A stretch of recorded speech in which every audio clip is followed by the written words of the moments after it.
Olá, estudantes da segunda série do ensino médio. Nesse vídeo nós vamos conversar sobre empreendedorismo. Nossa, a palavra é difícil até de falar, né? Mas o que significa? Tem vantagens e desvantagens. Vocês conhecem quais seriam as vantagens de você ser um empreendedor ou ser um funcionário? Quais as desvantagens também? Existem desvantagens? Vocês sabem quais são? Tudo na vida, sempre eu digo, né? Tem dois lados, tem as vantagens e desvantagens. E a gente tem que ver aquilo que na balança vai ser mais interessante. Mas dentro do empreendimento, a gente tem que conhecer muito bem, não dá para fazer apostas a ermo, porque no empreendimento normalmente não é apenas você que se dá mal, é todos os seus funcionários também, né? É uma cadeia de situações. Então, portanto, a gente tem que conhecer muito para não cair em esparrelas e acabar não conseguindo esse empreendimento ir para frente. Como a gente já conversou, o Brasil é um país de empreendedores, é um dos lugares que mais se empreende no mundo, mas também é um dos lugares onde há maior quebra de empresas jovens, empresas que acabaram de começar, exatamente porque não foi muito bem pensado qual foi a estratégia dentro daquele negócio que pretendeu-se empreender. Então vamos lá, nosso objetivo hoje vai ser exatamente discutir as vantagens e desvantagens de ter ou não ter um negócio próprio, que é extremamente importante. Nós vamos falar, compreender o que faz o empreendedor, muita gente fala, às vezes a gente não sabe exatamente o que faz, identificar as desvantagens e vantagens de se empreender, compreender por que uns empreendem e outros não, porque empreender também é uma questão de você decidir ser ou não ser um empreendedor. Vamos lá.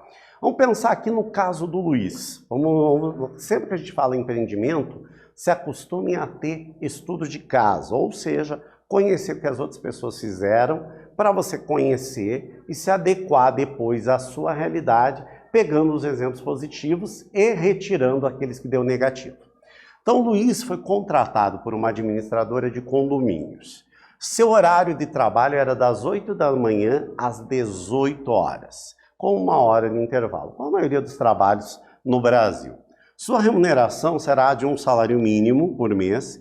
Ele terá direito ao vale transporte, mas não receberá vale alimentação, vale refeição, porque o almoço é servido pela empresa.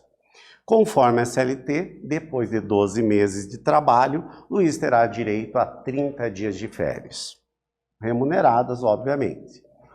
A rotina de trabalho começa um dia, depois passa uma semana, um mês, um ano e assim por diante. O primeiro salário caiu na conta dele. Luiz fica feliz com o dinheiro recebido, mas está descontente com a jornada de trabalho que ele tem e as funções que ele executa. Muito comum, uma história corriqueira de muitas pessoas que estão trabalhando, não estão felizes trabalhando. Por quê?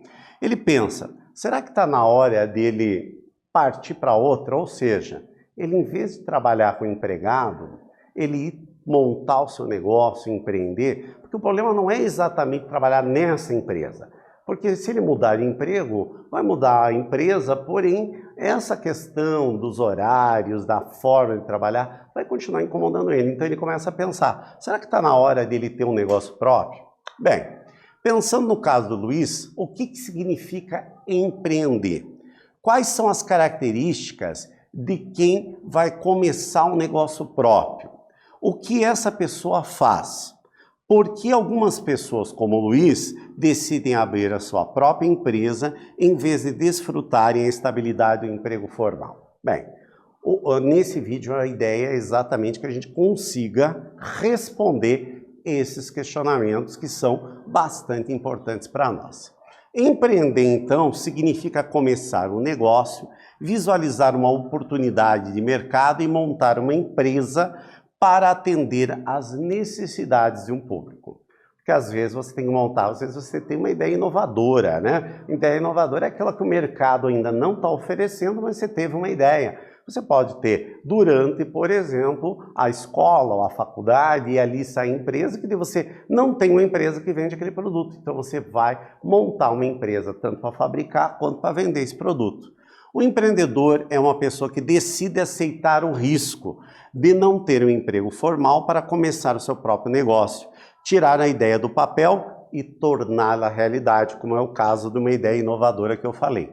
Para isso, ele pesquisa o mercado, investe em ideias, toma as decisões, aceita os riscos, enfrenta as adversidades, aperfeiçoa a sua visão, entre outras funções, porque a função dele vai ser extremamente longa. Algumas pessoas decidem abrir uma empresa porque têm vontade de ter um negócio próprio, de não ter ordens e ser o dono do seu próprio nariz, ou seja, o seu próprio chefe. Há aqueles que possuem ideias inovadoras que podem melhorar a vida da população. Isso é muito legal e muito salutar quem tem aquelas ideias inovadoras, porque as pessoas, nós comuns, estamos esperando essas ideias exatamente para consumirmos. Mas há também pessoas que empreendem por necessidade, por não conseguir emprego formal e terem que encontrar uma forma de sobreviver. Assim, o porquê varia muito de situação em situação. No Brasil, nos últimos anos, essa última situação é a mais comum. A pessoa tenta, não consegue um emprego formal, ela diz assim, bem, eu tenho habilidade aqui na cozinha, então vou começar a fazer quentinha, marmita para vender. E começa a fazer essas marmitas, começa a empreender exatamente, às vezes, pela falta de um emprego formal. Seja qual for o tipo da situação que fez a pessoa empreender, ela tem que ter sucesso nesse empreendimento. Dentro desse empreendimento, nós podemos ter vários tamanhos de empreendimento. Ele pode ser micro, pequeno, médio ou de grande porte. Conforme o tamanho da empresa e o setor de atuação, as responsabilidades mudam e as exigências também. Contudo, há uma série de elementos que são comuns.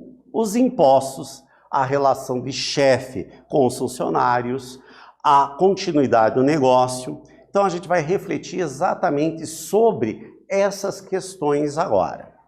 Quanto aos impostos, será que uma pessoa que trabalha empregada paga menos ou paga mais imposto do que uma pessoa que está empreendendo? Bem, esse caso é uma grande discussão que o empregado fala que paga muito, o empresário fala muito, porém a gente tem que ver as reais condições e entender o que a gente paga, porque a gente tem que saber, né? Imposto, o próprio nome diz, é imposto. Então, quando a gente paga, a gente tem que ver também a aplicação muito bem feita desses impostos.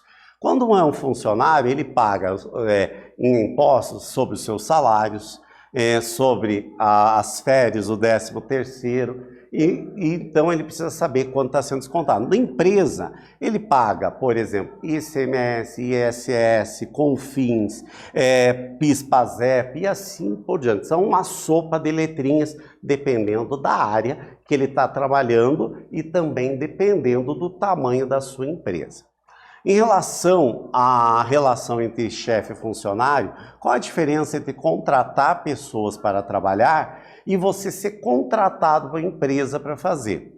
Bem, no caso de você ser contratado, a responsabilidade sua é de seguir as ordens de quem está pagando o seu salário, né? Você segue ordens. Agora, quem está contratando, ela tem uma responsabilidade ainda maior. Além de dar as ordens para seguir as suas instruções, ela tem que dar instruções condizentes, porque se ela não der essas instruções condizentes, pode levar essa empresa a não ter sucesso. Quanto ao desempenho da empresa, qual a maior diferença entre funcionários e empreendedores? Os funcionários, como eu falei, ele tem que seguir as ordens exatamente porque é uma cadeia. Ele não é único naquela função, é uma cadeia. E o empreendedor vai pensar como todos trabalhando junto. Então, ele tem que ser uma parte dessa engrenagem. Já quando você é empreendedor, tem que ter a visão do todo exatamente para poder ter uma execução mais efetiva e conseguir esses lucros. A partir dessas informações que a gente conversou até este momento, nós temos uma situação aqui de receitas, despesas e vamos ter de impostos. Eu quero saber se esse empresário aqui conseguiu lucro ou ele está com prejuízo até este momento? Vou dar um tempinho para vocês pensarem e já voltamos a conferir.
Então, pessoal, como a gente já fala desde o início das nossas aulas de educação financeira, quando a gente falou de orçamento, a gente já falou de orçamento deficitário, superavitário ou aquele que fica zerado, né? Não tem lucro, não tem nem positivo nem negativo. Numa empresa, mais do que isso, é muito importante esse equilíbrio, de preferência sempre tendo lucro, né? Então, como é que a gente tem o lucro?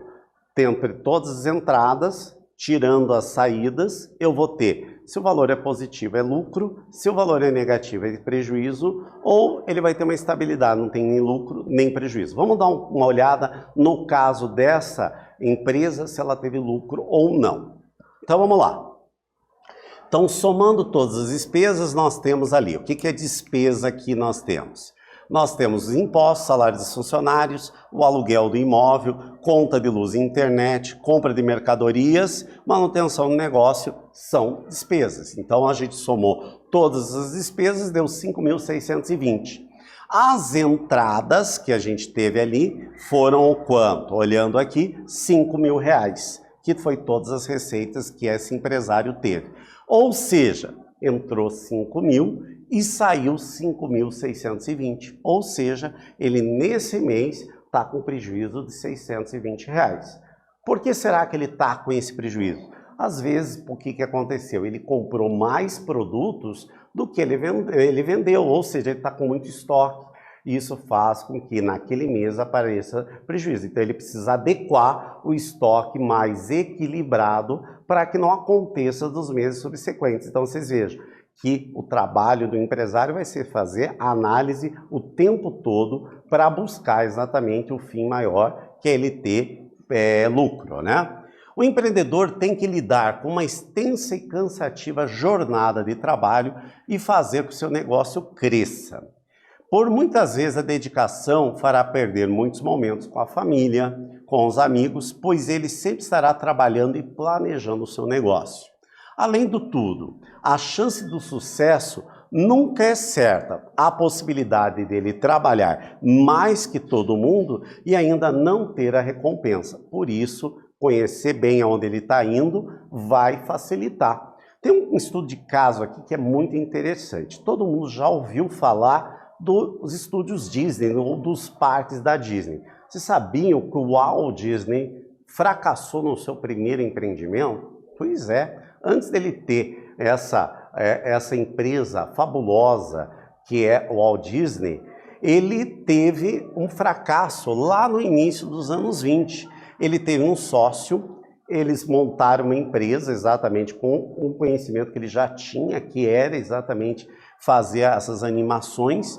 Ele fez lá, só que o que aconteceu? O negócio não deu certo. Eles faliram. O que eles fizeram? Eles tiveram que pagar os funcionários, que funcionam bem diferente aqui do Brasil, e ficaram com um grande prejuízo. Só anos mais tarde, ele formou uma nova empresa, um novo estúdio, criou o seu principal personagem que fez ele deslanchar, que foi o Mickey Mouse, e depois ele foi criando primeiro a Disneylândia, lá na região de Los Angeles, depois criou essa holding, onde tem parques na Europa, na Ásia, e também os grandes filmes que a gente assiste desde criança. Então vocês vejam que nem sempre você vai ter sucesso no primeiro empreendimento. Ideal é que você consiga, mas você conhecendo a sua área, no segundo ou no futuro você vai conseguir o sucesso que você almeja para aquele negócio que você tem. De toda forma, ao empreendermos, podemos minimizar os nossos erros e aumentarmos as chances de sucesso se a gente conhecer bem o negócio. Baseado nisso, o que eu quero? Que você converse com o seu colega, com a professora, com quem estiver perto de vocês e cite 5 maneiras de fazer com que o seu negócio dê certo e não vá à falência, baseado em tudo que a gente falou hoje. Vou dar um tempinho para vocês pensarem e já voltamos a conferir quais foram as 5 propostas que eu vou fazer para confrontar com o que vocês propuseram.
Gente, então, como nós estamos conversando em empreendedorismo, a gente sempre vai ter que ter muito estudo de caso, estudar muito. O empresário vai ter que estudar. De qualquer maneira, vamos ter que estudar, gente. Estudar é fundamental em qualquer área que a gente faça. Para ser um empregado e para ser um empreendedor também, né? Para ser um empregado para conseguir um melhor emprego, para ser um empreendedor para esse empreendimento ter sucesso. Então, baseado em tudo que a gente falou nesse vídeo, eu sugeri as minhas 5 opções são: primeiro, pesquisar o mercado. Sem conhecer o mercado, não teremos sucesso. Segundo, fazer um levantamento financeiro, ou seja, quanto que eu vou gastar para vender, para fabricar aquele produto que eu pretenda no meu empreendimento. Estabelecer boas parcerias de negócio, ou seja, você tem que ver aonde você vai comprar esses produtos para que você tenha ele a todo momento. Então essas parcerias são fundamentais. Essa é a máxima. Atender bem o cliente. Se você não atende o teu cliente, ele não volta. E, consequentemente, aquele negócio vai se tornar um negócio, às vezes, apenas de chamariz naquele momento e não se torna um negócio perene. Manter-se sempre atualizado e inovar. Ou seja, não é porque alguma coisa está dando certo que vai dar certo o resto da vida. A gente vê muito exemplo de empresas que têm 30, 40 anos, assumem os filhos, só que os filhos querem manter aquela mesma situação, só que os tempos mudaram e, consequentemente, a empresa não se adequa mais àquela situação. Um exemplo que a gente tem é quando a gente fala, por exemplo, de uma grande empresa, que é a Kodak. Ela era uma gigante no mercado e produzia filmes, né? Principalmente máquinas. O que aconteceu? Hoje em dia, quem revela filme? Praticamente ninguém. Nós temos o advento das câmeras digitais, então se perdeu essa questão dos filmes. Então se perdeu o mercado exatamente pelo desenvolvimento tecnológico. Não existe uma receita pronta, gente. Não tem uma receita de bolo. E isso vai ter que se adequar. Por isso, você sempre vai ter que estudar e estudar muito. Concluindo, empreendedor é aquele que abre um negócio próprio, ou seja, por vontade ou por necessidade. Existem vantagens e desvantagens no ato de empreender, normalmente ligados às responsabilidades e aos riscos inerentes a essa atividade. Alguns empreendem porque se identificam com esse caminho e com esse modelo de negócio, que é bastante interessante. Então, nesse vídeo a gente falou exatamente as vantagens e desvantagens de empreender. Espero que vocês tenham gostado e até breve, pessoal.